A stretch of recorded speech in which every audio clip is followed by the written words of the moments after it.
Crush? So I think, as I said earlier, the approach that they had game 2, they need to keep it up for game 3. And if I'm not mistaken, game 2, they were first pick. They were. Yeah. In fact, both games. Both games. Yeah. And I do think that they utilized first pick way better game 2 than they did game 1. And if they're not first pick for game 3, I think it's going to be a little bit harder because my guess would be that VP understood that first pick is the way OpTic can actually outdraft them. If VP are first pick, I don't think OpTic. I think the draft's going to be really rough for OpTic. What aspect of first pick gave them the advantage? Because they picked Leshrac both game 1 and game 2, but what about the other picks? To me, phase 2. It's mostly about the second phase, right? Because when you're first pick, VP, they have to pick and OpTic gets to react to these picks. And this is the most problematic part about it, to be honest. Because what happened last game is that PPD, he drafted a lineup, so he went Sanking, Leshrac, Razor, and everything was open. The Sanking could have been off lane, could have been support, it could have been 5 or position 4. Same for the Leshrac. And VP, they had to draft blindly heroes against that. So for example, they felt pretty bad about that Beastmaster, right? And even the ET, and it ended up backfiring really hard because now it's a Beastmaster ET, as you mentioned, like it's an ET support against a range core on the lane, and they don't want that to happen. It's a Beastmaster against an Undying on the lane. So OpTic got away to win 3 lanes last game, pretty heavily. And this is usually VP crush 3 lanes. They don't lose 3 lanes. So now it's like from 1 to 10 shift for VP, and I'm pretty sure they hate playing in these conditions. They still won the game, but I'm 100% convinced that after the laning phase, they were like, okay, that game is incredibly hard. Like, what just happened? How did they make that happen? And this comes a lot with drafting order. And this last pick, Veno, even if it was good, I don't think it's VP it's what VP is looking for. They don't want the best hero for the game right now. All right, we go first pick again, and they've picked the Leshrac again. Seb, how has it changed drafting over the last 6 to 12 months? Because kind of 9 months to 6 months ago, we saw this flexi draft, and a lot of picks were very flexible. First 2, 3 picks were always, well, it could go in the side lane, could go in the off. It was very flexible, right? Carbon copy. And it seemed to have moved away from that recently, but now it's coming back, is it? Do you feel it's stronger again? So right now, there's a lot of emphasis being put on the laning phase. It is a lot about the patch, and it's also when like the best teams, they can dictate that. If VP decides to go all-in laning phase, you don't have a choice but to follow it. Because if you say, no, I don't want to focus on the laning phase as much as you do, you're not going to get to play the game.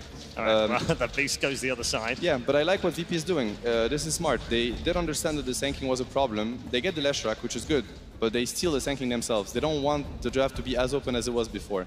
The Warlock pick is good for VP. They know exactly what they're doing with it. I think OpTic addressed it pretty well last game. I think it's more enabled this game because now they know what's going to happen with the Beastmaster, and they have very precise ideas of how they want to counter Beastmaster Virtus.pro. One of their answers that they've done the most was the ET against the BM. It is a support that's just going to not let BM get close to the creep wave. So it doesn't matter if it's a really strong hero laning-wise because he just gets shut down completely by an ET pick. And it's also good in the game against BM, which makes the pick even better. Yeah, I think that's a great analysis. The only thing here is OpTic have really deviated from the pattern in the first couple of games by picking up what is almost certainly their offlaner in the first phase. Now, what it does, that crucial vision element that was missing from their draft in game 1, it does give them that. But I agree, I have real concerns about these two in a duel. Do you really think that Leshrac Beastmaster offers the same kind of threat that, say, that Leshrac Sand King offlane did in the last game? Not necessarily. It depends a lot. So the way VP they draft, they think a lot about the... the crowd loves the Dragon Knight ban, all right. Yeah, they're sick of seeing Dragon Knight. There's been a lot of Dragon Knights, to be honest. Yeah, way too much. I'm personally a Dragon Knight fan, so I'm a little bit sad, but I mean... Don't say it. Strategically, it's a really good hero, I hate to say it. Yeah, we'll see what they do. It looks like... I mean, for now, the Sanking is open for VP, right? It's the same situation where it could be a position 4 or it could be an offlane hero. Passion trying to cool himself down. It's as good a way as any. On the bright side, with OpTic's opening, they should have better catch in the mid game. And late game as well. Something they had trouble with last game. Like, Lesh seemed like he could push out all the lanes, get farm, become a good core, but there just wasn't a lot of stun follow-up other than the Sanking. And Beastmaster Leshrac is just a very solid combo because the way you deal with Leshrac usually is that you have to buy BKB at some point, right? Like the amount of magic damage that comes from the hero is just like, you just can't tank it. And Beastmaster is one of the best heroes in the game against BKBs. He has a BKB immunity piercing spell, and he just brings a lot of physical damage. So itemizing against Leshrac and Beastmaster can become tricky. You're looking at Linkenses, you're looking at BKB, you're looking at like raw HP. It's just a very good like duo here. Yeah. So statistically, Virtus.pro had been running the Sand King a lot as a core earlier in the season. You think around Genting, when I remember that play where Pasha fed Ramses a rampage on that Sand King combination, but they've gone to mostly support on their Sand King recently. 11-1 is Roger on Sand King in the last 5 patches compared to only 2-3, Pasha. Yeah, he had that extraordinary run as well, didn't he? Oh, That's God. amazing. Yeah, thanks, That guys. is amazing. That's, yeah, 10 out of 10. What do you think? You know, Paul? I don't know if you know, Seb, but Owen and I got married this weekend. Oh, congratulations. Yeah, thanks. No I was not invited. So you're here. It's happening in this cathedral of Dota. By That the is way, true. That is great. This Doom pick it ruins the 2 heroes of OpTic because it gets Pipe and Crimson Guard online in the mid 20 minutes, and all of a sudden, so much of the damage output of these 2 heroes, which comes from multiple small instances of magic and physical, gets nullified in these fights. And this is the second phase I was mentioning earlier. This is when it gets tricky for VP because they have to expose themselves picking-wise. They need to show OpTic what they're doing, and OpTic just gets to like pretty much answer. But I think the big thing though is VP's said fine. You know, they're not going to try and be fancy in this draft and protect themselves. We know what position these 3 heroes are going to be in, barring a Doom safe lane, something a little weird. They're just saying, look, we're gonna pick a very solid combo. 3 OP heroes. 3 It could 5. be a little bit more open in the sense that Ramses has played Doom before, and some teams do like Doom safe lane. I know Liquid has run it very successfully on the Miracle this tournament. Ramses, I know, is a Doom player. Yes, he is. So the Doom could potentially be offlane position 4 or 5, whatever you want to call it, but like support offlane or carry right now.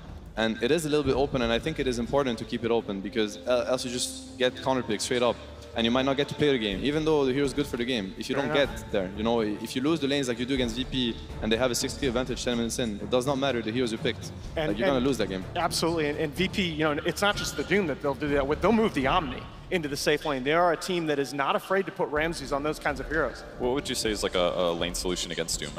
My theory so far is like amplifiers, like either Spell Amp or like Shadow Demon Soul Catcher kind of stuff. Yeah, correct. I really like amplifiers. For example, I know people really like Doom against Chen. I think Chen is one of the heroes that can actually kill Doom through the laning phase because of like penitence.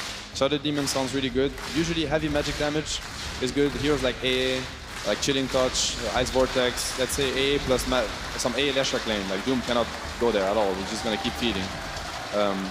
You just want enough damage on the lane, I would say. There's your amplifier, absolutely. Yeah. And it's just a very solid pick, the ET. Let's say they have a Sanking Doom lane. It's going to be very hard if it's an ET Leshrac. Now OpTic is doing what VP has done to a lot of teams.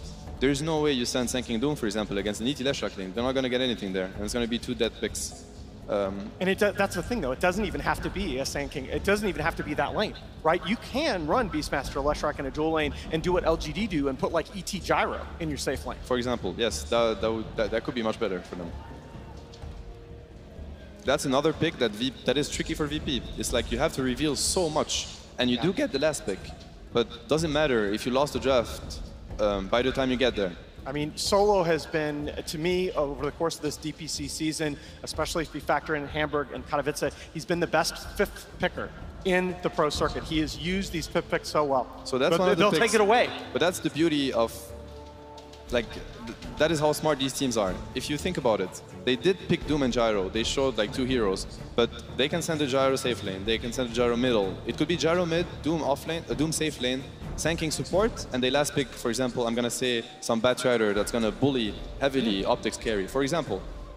Or it could also be like a regular Gyro safe lane, Doom off lane. Like it is still open, and I think in this game, Virtus.pro, they are doing a better job than the last game. Last game they had to reveal early.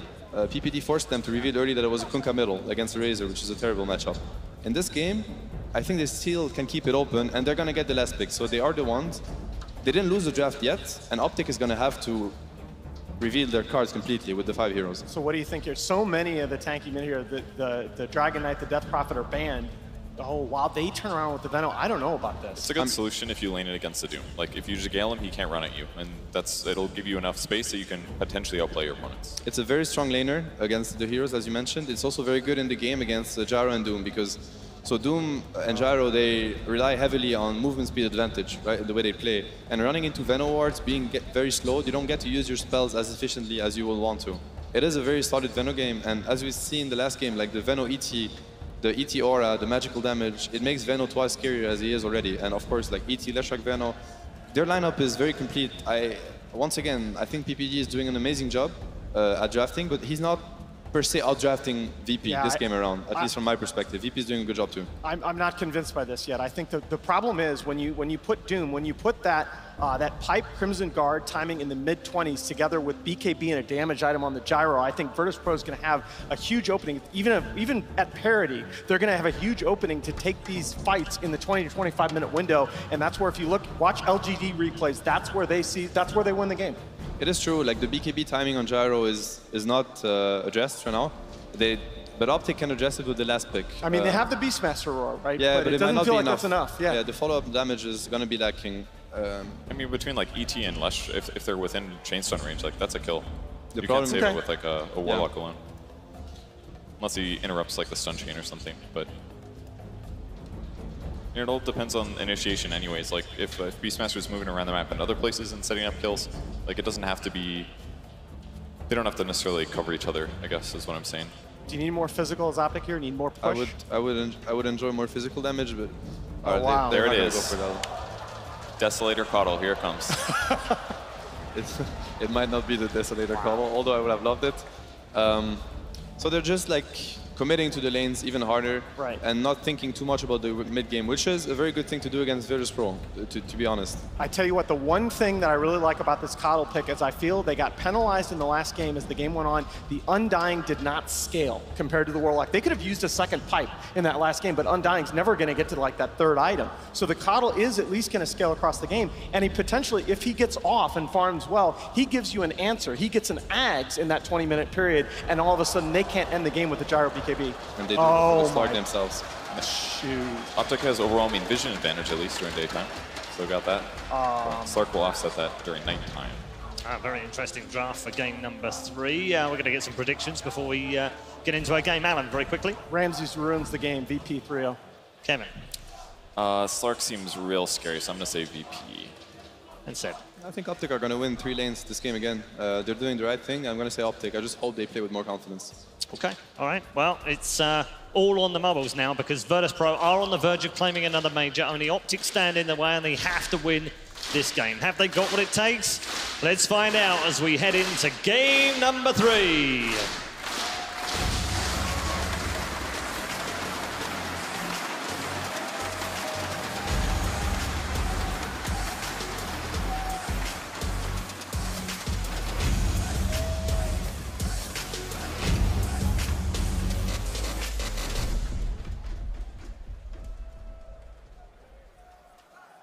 Here we go, ladies and gentlemen, boys and girls. Game 3 now of Virtus.pro versus OpTic Gaming here in the grand finals of the ESL One Major Birmingham 2018. Fogged, either way that this is going to go, it's going to be exciting to see. We're either about to see VP have another flawless victory here at a major, or we could see OpTic Gaming begin the turnaround of a century here. Can they do it here, Fogged? What do you reckon about OpTic Gaming's approach to the game here in game 3? So just like last game, I liked the way that they approached with the Undying. It worked well in the early game. We saw them do great in the lanes. This time, it looks like they're doing a similar type of approach, right? We've seen this Coddle Beastmaster combo where you can acquire with the Chakra, with the spam, double axes, illuminate. It puts a lot of pressure out. So that one, then they've got this ET Lash combo going into the mid game. Lots of magic damage can be focused. The one thing they are lacking, just like the panel was mentioning, is some physical damage. The Beastmaster, sure, he can apply you some, but besides that, they are quite lackluster. How scary would you say this final pick Slark is from Virtus.pro that Ramses has been able to sneak through the draft? You're going to be able to use your Dark Pact a lot of the times to get rid of that Roar, so that can be nice, but he could be under a lot of pressure in the laning phase. That's the one thing, but it is a hero that gets to the late stage of the game, and he's gonna, if he has a BKB, he can pierce to those backlines. If he finds the Coddle, quick, easy kills. It's a hero that can always play around a lot of those disables of the Beastmaster, the Blinding Light, whatnot, with that Dark Pact. And bottom, towards 33, they've got the pounce. Missile will be coming through as well. The damage from the Shadow Word, 33 in a lot of trouble here as he'll get surrounded. No escape for the Beastmaster as Virtus.pro kicking off game 3 with a bang. No one takes first blood on his Gyro. And looking at VPs, we didn't get to talk about theirs much, but they've got, I mean, again, they do have a bit of a Warlock combo. They've got it with Gyro and with Sanking this time around. Not as ridiculous as it was last time, where pretty much the whole lineup seemed to synergize with that Warlock, but Flat Cannon, majority of the spells from Gyro as well, being like that AoE is nice, and of course, that Sanking. And they're putting this dual melee lane top versus Elder Titan and Venomancer. Now we'll see how aggressive each of the duos are able to get, sort of once those level 2s are hit. Just a few punches onto Roger.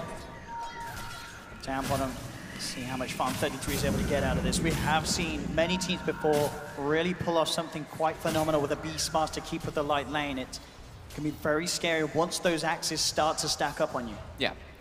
There is, though, the counteract coming a bit from Solo, right? He's going to have the Shadow Word constantly to stop that pressure a bit. So that's a little bit where people have been starting to learn how to deal with that aggressiveness. When we saw the particular axe Skywrath from, I guess, LGD, people were starting to be like, Warlock could be a good way to stop that and slow it down.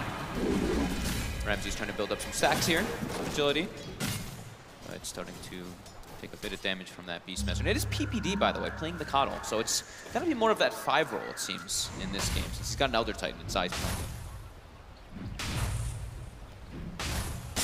Roger. Putting the opening here onto Zai. Zai, we're trying to chase them down. They do find the Gale from Pikehead onto the 2. Zai, Spirit out, building up that right-click damage. He's going to head straight towards Pasha. He knows Roger's got Mangoes and Burrow Striker available. So Pasha is the one that they can potentially kill. He'll try for the deny. Roger, very neatly done there to make sure that OpTic Gaming don't find the first blood in that situation. Looking at the mid lane CS at the moment, CCNC pretty much a wave ahead, because it's even at the moment, but he has got that full wave coming in. Yep. As no one has already cleared out his own coming forward. Yeah, Lesh can spam much harder on a Gyrocopter. Using missile is not really a thing. So if you start attacking it instantly as that Lesh, right, you'll be able to kill before it gets the hit on you. You get that gold bonus. And yeah, Lightning, always going to push that laning. No one actually uses the missile from the low ground, so we'll get one hit on him there this time around. Bottom lane as well, despite the pressure. Look how well Ramses is farming. He has actually, I've watched this, I think he's dodged majority of those Keeper of the Light Blast as well as the axes. Look, he's sitting at full health. He's played it perfectly. I don't think he's missed many CS at all, if any. Yeah, despite the Beastmaster Keeper of the Light Lane, a lane that many cores have struggled against. I think he's missed like 2, that's it, if that. It's pretty damn good for him right now. CCNC trying to go for this here. Who's going to get on top of this Traders? He's in a lot of trouble. He's going to lose. CCNC's taken down as no one. Just outdoes him with the damage from the Rocket Barrage in that final right click. Having a little bit of stick charges, just enough to put him over. Ramses. Bottom, Ramses. Trade up once as well as Shadow Word. Again, dodging the blast. It's incredibly good with this juice. Won't quite be able to find the pounce connection onto PPD. 33's trying to bring down Solo. Solo pops the stick charges though, and Solo's going to survive. This bottom lane, this Slark already looking incredibly scary in these first 3 minutes. The top lane's going a little bit better though, but not as well as we thought it was going to go, especially with that bottom lane. We thought this Beastmaster Coddle could apply a lot of pressure, but with this Coddle heal, with this Shadow Word heals, as well as Ramsey's positioning, he's been just doing so damn well. Yeah, he's been playing incredibly on the Slark. Yep. This time he gets hit by a bit. And now the offensive glyph. We see VP do this very often when they're trying to dive. 2-man stun by Roger. Deep Pasha able to close the gap, trying to look towards Pikecat. Zai will go for the stomp. Didn't infertibly in time there, but now they're looking for Pikecat. They've got another stun in 2 seconds from Sanking. Roger gets a double. Indeed, again, catching both of them out. Pikecat does have the Fairy Fire. Zai punching into Pasha, but Pikecat will fall. Up in the Mango as well. There's no way to keep it alive. Zai tries for the Mango, but the Infernal Place there to cancel the stomp, and VP. That Thunderclap put in an incredible amount of work up top. He knows how low they are, but in the Spirit, I mean, even if it does reach them, it's not going to be enough damage. Yeah, they tip him as well. Yeah, this is the Thunderclap though. Even having just every little thing, that increased attack speed aura for him and Roger, putting in that little bit more damage, and the low cooldown. It's only 12 seconds on that Thunderclap, so lots of damage, very low mana cost. No surprise there with the stats. Indeed, on the last hit, 92.9% last hit accuracy from Ramses against a Beastmaster Keeper of the Light Lane. PPD starting to do some stacks. This is probably like one of the best things you can do as a Coddle. You can actually effectively stack all 3 camps when you're inside that triangle with the Coddle Blast. Seems like we had a pause from somebody. So we're able to get back on. Looks like that was a misclick. Nice ability there, but did Peter get the triple stack? He does get the triple stack. He gets all 3 camps on the triangle stack. As that Coddle, you know, pulling the ancient cap, hitting the other one, and then using your blast to stack that 3rd. Very nicely done by him.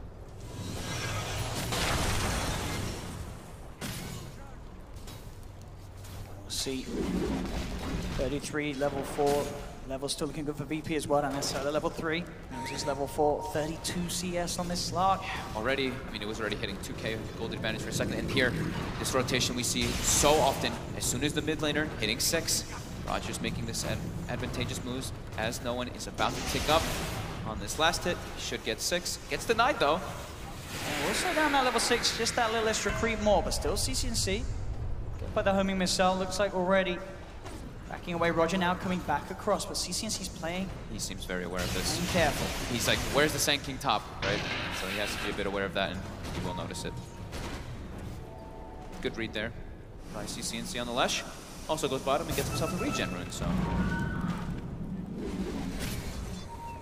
Big stack on the camp here. They're gonna start spamming it down with the illuminated axes. But 33 has to be a little bit careful not to get sandwiched over here. Ramses is heading over. Again, yeah. But the dart power, we'll see how many of those creeps he can take. He'll get a few of them. He actually got quite a lot, yeah. Yeah. 43 last hits. It's going to put him very close to having a level 6, so it is getting to the point where Ramses can feel very, very safe in this lane. I mean, already he's feeling very safe, as we've seen, but once with the Shadow Word, backup and having the Shadow Dance. He's not getting pressured at all, to be honest. He's completely free farming. Pasha gets scaled, tries to turn. Roger's available to look for the stun. Can't Zai. Quick clap there from his Hellbat Smash Infernal Blade as well, forcing Zai back. Zai will be fine. Maybe seeing if they can get some sort of a turnaround. Does get the sleep onto the Doom. Pikecat will have the Gale back up in a second, but Pasha will go straight for the TP out mid lane. CC&C nearly finding no one. Looks like no one will be able to keep the distance as they both try for a bit of a brawl there. No one just able to survive. Incredibly close, yeah. CC&C gives him a 10. Cool. CS in that mid lane, as we can see, CC&C still with the slight edge, 37 to 10. So we've seen going to the camps as well. Yeah, I mean, the big fear is, it's, you know, we keep saying it, but it's, you look at the Venos last hits, 24 and 8. You look at the Slark, 52 and 7 on Ramses. Oh my goodness, it's 7.5 minutes in. Ramses certainly making a fantastic case for him to be potentially the next owner of a Mercedes on VP's lineup. Is he old enough to drive? Is he old enough to drive a Mercedes? Yeah, I think he is now. Yeah. I think Ramses is like 47. 5-0 is still this slight advantage for VP. Oh, PPD, Ramses on the prowl. He's chasing. Straight in he goes. No escape for PPD as Ramses will pick up a kill. As well on top of that free farm. Look at the net worth. Reaching 4K. He's already so far ahead. Top lane. Roger closing in onto Pikecat. The sleep onto the two of them, allowing Pikecat to back off. But they're not slowing down. They're going for Zai now right away. They're incredibly strong. They're both level 5. They've got the Burrow Strike back in. Zai, he'll fall. Pikecat, he's got to They're going to keep going. That Caustic finale caught him.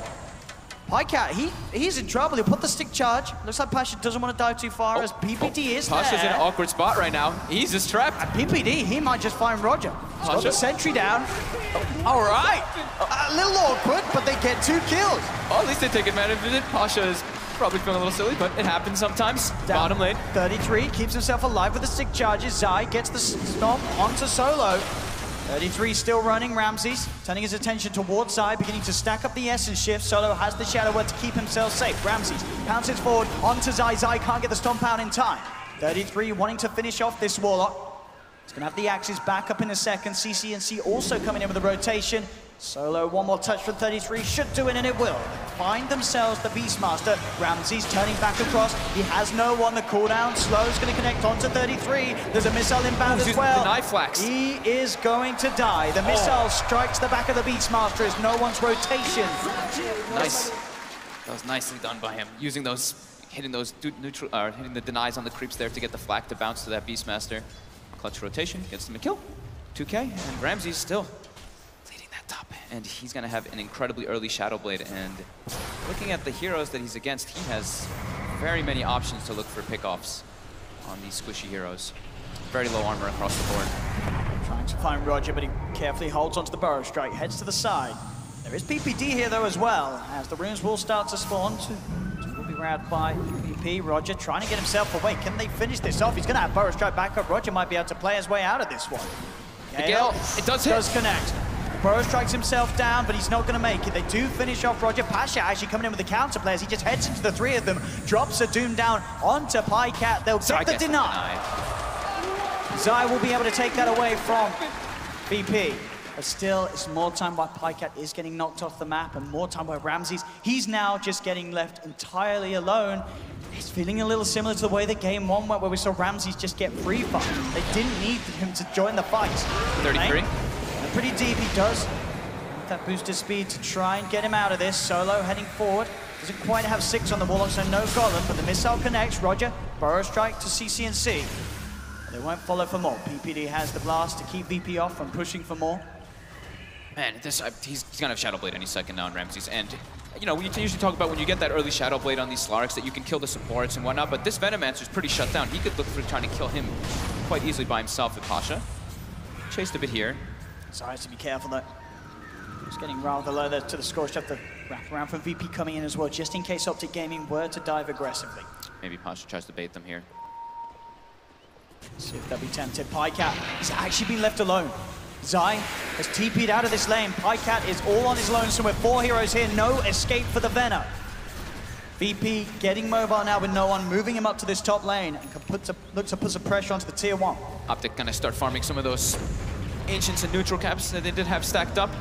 But that is, I believe, the Shadow Blade finished up coming out on the Slark. So it's time for Ramses to start hunting. Let's see what he can find.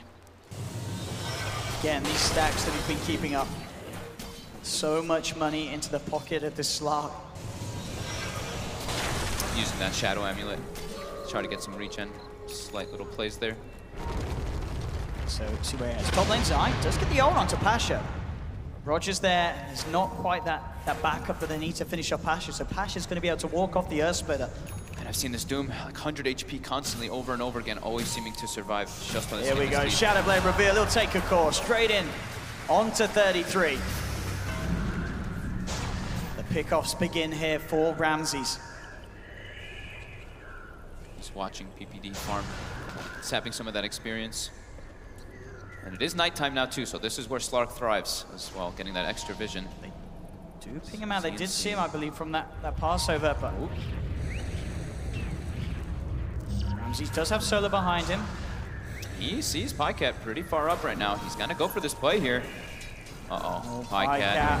He needs backup and he needs it now, and even if it comes in, there's no way they're keeping that man alive. Pycat will fall. 33 heads forward, cuts down the trees. Just can't find the setup that he needs. They might find... Solo's walking. Solo actually has ulti. They're looking to fight this on the side of VP. They bring down even more reinforcements with no one. All of OpTic now poised down here. 4 versus 4. While Roger takes this top lane, and he's cutting the wave to try to pressure the tower as well. So he's trying to get that top one quite early. 5k advantage already for VP, 4k experience, and we're looking at the draft and we're like, man, OpTic, they've got good ways to pressure the lanes, but it has not worked whatsoever this time around. They're falling behind, and now this play from VP could cost OpTic a lot. County offering this, drop down onto 2, no one's there with the wraparound immediately. They've lost 33, they've lost CCNC. Zai, he's in trouble. They'll pop the slow from the upheaval. Zai trying to run himself away, but in comes Ramses, closing the gap onto the Elder Titan. Zai gone as well, and PPD, he can't do anything to stop them. They're just getting dismantled all over the place. Just VP showing up with more numbers every single time, and they're just, I mean, now it's already 8k advantage. It's just getting worse and worse, faster and faster. Now, mid, Pycat should be okay. Long TP coming out from the Doom. 8k gold lead, 14 minutes in. This lineup with a Slark that has not been punished at all in the laning stage. Oh, insult to injury, they even get the tower deny on mid, and Pasha. He's doomed. TPs will be coming in. Zai, can you do anything to put a stop to this? The damage probably will be enough to finish off the Venomancer as Pycat. He's trying to run. They will have a shot at getting the deny, and they do, so that's something. At least it's something. And look at that, Ramses. While walking back to base, he does not have his HP regen, so he actually pings out the ward is there. They could get the roar. They're looking for Roger, and they should be able to get this one. So he was farming up there for quite a bit, getting close to that blink. They will slow that down at least. But they are not really getting to make any aggressive plays. They're having to respond a lot to VP. VPD trying to blast out this wave here. We'll get it, so. He has the Aghanims queued up. He will have the point booster finished at least, so. Zai's playing the 5 role in this one around on the other Titan. They're recognizing they really need this Aghanims to try to do something here, but Ramsey's now top. Shadowblade finds CCNC by himself. I mean, the map at this point is so hard for OpTic Gaming to enter out into alone. Bottom lane, no one, just chases down PPD, finds him as the homing missile connects. Pasha bought 6 sentry wards for Ramses as well. So Ramses is doing what HFN was doing, walking around with those sentries, constantly dewarding. And we bought 6 of them too. He's nearly got an Echo Save, but this build just continuing to come out at such a pace on the slot. And he killed the Leshrac, who's a core, without it. Cat trying with the Gale, but there's so many behind Roger. He just can't go forward for anything more. They've tried, they're going in, Yes, no one just diving in, and straight away they know they've got the burst to take down Pycat. Pycat, he's gonna be safe for a little bit by the stomp, but the Solo just walks in, gets the right click off, takes the kill. Can OpTic find anything in response? Zai, he'll get taken down. Solo with a double kill now. CCNC needs to get kills out of this. They have managed to find no one. Can they get anything more? It doesn't look like it because Ramses turns up with the Shadowblade. 33 tries with the Roar, heads towards Solo, desperately trying to find at least the wall up, but he won't find it. The Burrow Strike comes in. 33 caught out, double kill for Ramses. PPE, the last one left alive, and he'll fall as well. Shadower ticks him down. OpTic Gaming getting wiped. Full 5-man hitting the deck, 22-6, 10K leader, 16 minutes in. This game is completely out of hand. We were talking about if the game goes late for this Slark, the Slark Gyrocopter, they can do really well. OpTic, they should have good amounts of pressure they can put in the laning phase, but their draft, like the panel was saying, Mad was saying he wants a physical damage, he wants a physical core to be able to scale. They don't really have that, and this Slark is godlike. Look at the time Ramses has had there. Of course, most of the time he has been down in that bottom lane, but look how many kills he's got in that area as well. He's just had to sit down here, continue to farm. He's been handed at least 7 of them there. Overall, 9-0-2 on his Slark. He's heading over. Sentry will be popped down. Zai's going to know he's here, but the damage, Ramses just goes straight in onto Zai. Zai tries for the stomp, but he can't get it out in time. Ramses just kills him too quickly at this stage of the game. He even stops moving, trying to make bait a roar, bait some type of spell there, but we'll back away. And like you said, he can just walk anywhere on the map, it seems. Even under 3 heroes, he gets a kill and runs away. 11K gold lead, and it is not slowing down. 11K experience lead too, and it's only 17 minutes. Oh boy. Virtus.pro just looking absolutely phenomenal here. They're keeping their composure, they're coming in. We saw with smiles on their face towards this grand finals, and they are giving us quite the show indeed in just terms of such high-level performance here. This is the team that undoubtedly I mean, all the other teams I can imagine are watching right now. You've got to watch how these boys play because it is incredible. Yeah, it's everything across the board. PPD walks up, Pasha's just gonna throw the Doom on him. He does not care. There is some of OpTic in the area though. Something we'll be able to keep PPD alive. Counting off, he's actually gonna get dropped down. It is on top of a shrine too, but with that high level upheaval. Ramses has found 33. Pasha is going to jump forward onto CCC. Roger kicks the 2-man Burrow Strike, and here's no one coming in with a cooldown. Double kill for the Gyros. The rest of OpTic have to back away. 2 heroes eliminated just like that, and Ramses actually pouncing forward aggressively. He knows that he hasn't got much to be worried about at this stage. And he still has Zolti available, has Roger again, another Burrow Strike onto 2. That's Pycat gone. BD and Zai back up to the high ground. It's totally out of hand.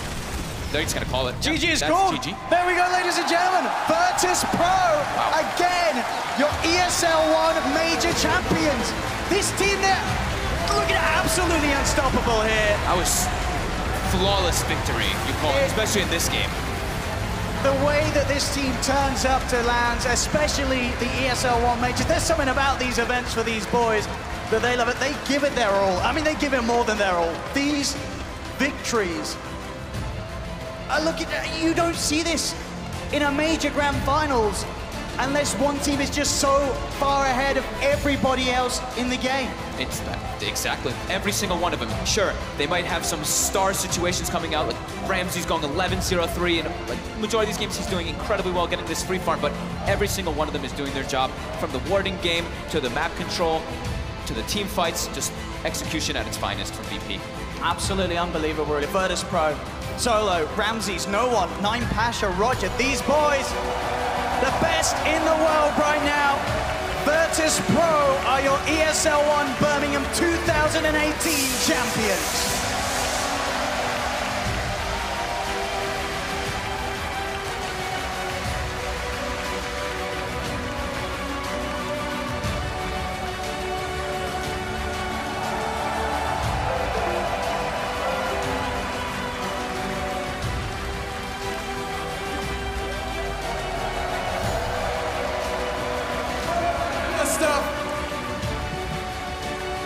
Your champions, Virtus.pro.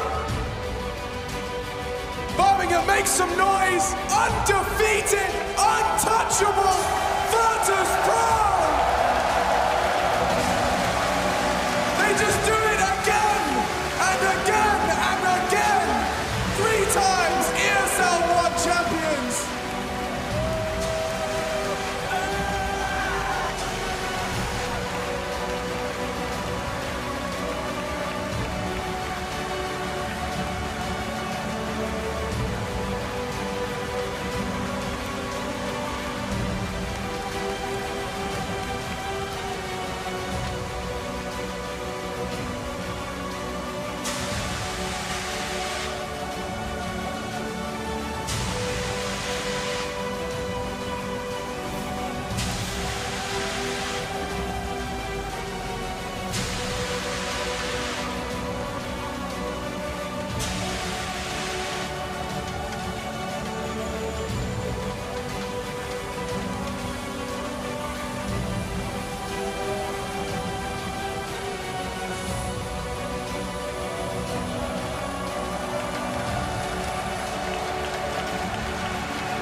I'm just gonna take just a moment with No One in this winning victory. Just get a couple of words. You're in the grand finals. OpTic Gaming, they give you at least one of the 3 games where you truly look like you had to work harder than you've ever worked so far here in Birmingham. But another undefeated run. What's going through your head right now? We're pretty confident in ourselves, and we are happy that we are here and we won this tournament. So thank you for all your cheering for us, guys. They're just cheering for amazing Dota, and you guys played it. Fantastic stuff all around. You guys you've had your ups and your downs, roster changes. Do you feel like you've got the winning formula now? Do you just, that confidence, do you feel it? You can feel it in your bones? You can see it. Oh my goodness. The man's got swagger too. I don't want to keep you too long, I really don't, but still. Birmingham, I believe we need to one more time really celebrate Virtus.pro and what they have done and what they've displayed for us. We got to witness an undefeated run, a team so good, no one can touch them, no one. So please, raise the roof one more time, please, for Virtus.pro!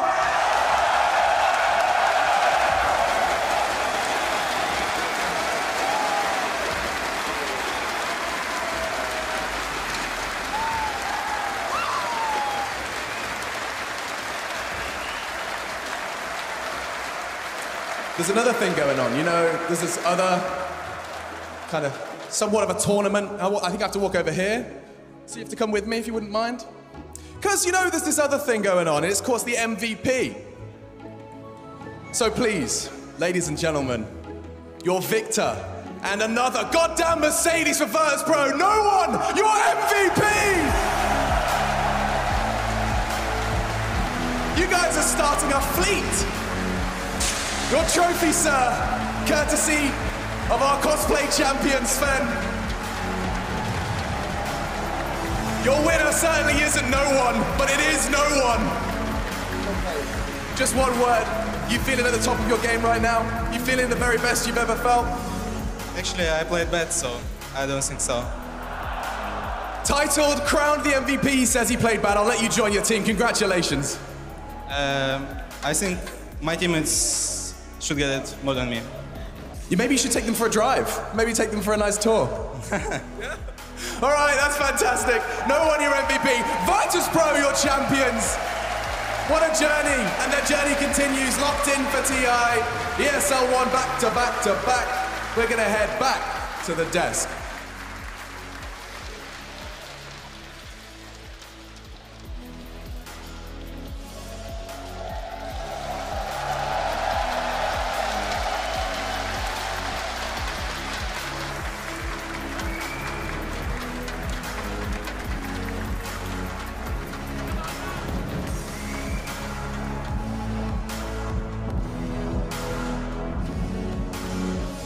Another championship, another title, another major. Was it ever in any doubt? Virtus.pro the champions, and they've also claimed yet another MVP by Mercedes-Benz as well. As Alex said, they've started a fleet up there. They've got 3 out of 3 for ESL One majors and 3 out of 3 Mercedes-Benz as well. They've been absolutely terrific, Alan. You can't take anything away from them. They were pushed as hard as they could possibly be pushed by OpTic. They gave them the best game of the whole tournament in that second game, but there's just no stopping this juggernaut. Yeah, I think, and they cap it off in style, how they played the whole tournament with a sub-20-minute win. Only one of their matches in this tournament goes past the 40-minute mark. Of course, that being the game 2 against OpTic. And you know, you can theory craft all you want. You can say that you figured VP out, but it's just another thing. It's like Wings. When you get into that game and they're running at you, what do you do? Yeah. And no one, you know, for so long now, this guy's kind of flown under the radar because they're all so good. But I know a lot of pro players out there do respect the Miracle, and maybe we'll say no one is the most feared 1v1 laner in the game right now. Yeah, interesting that he said he didn't feel like he played particularly well either. He said that yesterday too, but he's an integral part of this team. I guess it was only due time that he won an MVP. Yeah, honestly, let's be real. Some of this MVP, there's going to be a lot of people voting out there simply because I think no one in Ramses have had those MVP performances at ESL Ones. Not just this one, but previous ones as well. And they did get overshadowed by the supports. We gave Solo the first one. We gave Roger, I mean, hey, Roger came into that team first tournament, had an amazing performance. How could you not give him the MVP? But every single time in the conversation was, what about no one? What about Ramses? Those two cores just always put up a good show. Yeah, I think the big difference between those two guys, this tournament at least, is that Ramses' pick was very often waited till the end of the draft, whereas no one was always picked early. He's forced to even go in these matchups that aren't even good for him, and he still wins them, or does better than he should. Yeah, that's why he deserves it. How do you solo kill a Leshrac as gyrocopter? Yeah. Al and I were talking backstage, we were talking about the matchup and how it was going to go, and it was like, oh, you know, OG might win all 3 of their lanes, and I told Al, I was like, I bet somehow no one wins his gyrocopter versus Leshrac matchup. And literally 5 seconds after the word leave, kills him. Yeah. He kills the Leshrac. Amazing. The other MVP, of course, is all of these people here in the crowd. I just want to say thank you very much to everyone that's come down here. I know you're all trying to get out early now and get home, but thank you so much. It's been a real pleasure for us to bring you the show in front of this great arena and a great crowd. I just hope we get another one next year. I've already asked ESL. Oh, yeah. And I know you want to double the size of the crowd. I'm saying, hey, what's the only thing better than 15,000 screaming UK fans? 30,000. Everybody bring a friend. And plenty of happy Virtus.pro fans as well in the audience down there. They've been well supported. I just want to have a word for OpTic Gaming as well, because they've had a great run. They've reached a major championship final for the first time. It shows that sign of growth. They've won a minor. It all bodes quite well for qualifiers and getting into TI as well. Yeah, and I think they know that they can draft with any team on the planet right now. I think they gave themselves a huge advantage in all the drafts at Starladder. I think they drafted really well throughout this tournament, and it's just small executional things. And that's, you have some time now. You have that week off before the qualifiers start. You're going to have some time, hopefully, before TI. This is a team, I think, that has a lot higher ceiling than a lot of people appreciated. It was recently, as a couple weeks ago. Yeah, we're going to wrap up the whole tournament in just a moment. But first of all, we're going to wrap up our Play Faster moment by Vodafone, which goes to a man who had plenty of jukes about him. It is the one and only Weeha of Pain Gaming. Those chaps finishing 3rd today and claiming the Play Faster moment by Vodafone. Plenty of jukes on here from Weeha. Look. Didn't he win one earlier? He's won 2 this week already. Yeah. So Yeah, he's done well and played well alongside his team as well. They claimed 3rd place, and well done for winning the Play Faster Moment by Vodafone award today as well. So, gents, we've come to the end of a fantastic 5 days of Dota, 3 days inside the arena. I want to know what your highlights are, Alan. Oh my gosh, do I have to pick just one? Yeah, unfortunately, we haven't got time. I've been told to wrap. My highlights are Viva Brazil. I loved seeing the run by Pain Gaming. I thought that the way that team played was inspired. It was special, showing that South America deserves its place on the world stage in competitive Dota 2. All right, Kevin? Probably just VP's dominance. I mean, they took a little bit of time off since the last couple of times they stomped tournaments consistently every single time, but it's really cool to see them looking so strong. I just thought back looking at the final ceremony, they had by far the best year. They qualified for TI like 2 times over points-wise. I can't wait to see them do well at TI. Yeah, and we've got the Super Major to come, and we get head-to-head against LGD potentially to find out who the best team in the world is right now. So can't wait for that one. Cap? You know, they've given me a lot of crap.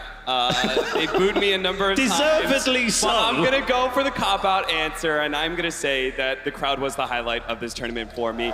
I issued a challenge of sorts. You know, I said Southeast Asia crowd, absolutely my favorites. I have to say, you guys have easily rivaled their passion, and I feel like the biggest thing that stood out to me was the personality. I really felt like this crowd had a personality to it. You guys played around with us, you interacted with us, and I absolutely loved that. So, shout out to you guys. I can't think of a better way to close the show. Thank you so much for watching wherever you have been watching around the world. Thank you for coming down here to Arena Birmingham and supporting all the players and cheering everyone loudly. Thank you to all the players for taking part. I know they've had a fantastic tournament regardless of where they finished as well. And thanks to everyone at ESL and all of the sponsors for helping us bring a Dota Major to the UK. We'll see you hopefully next year.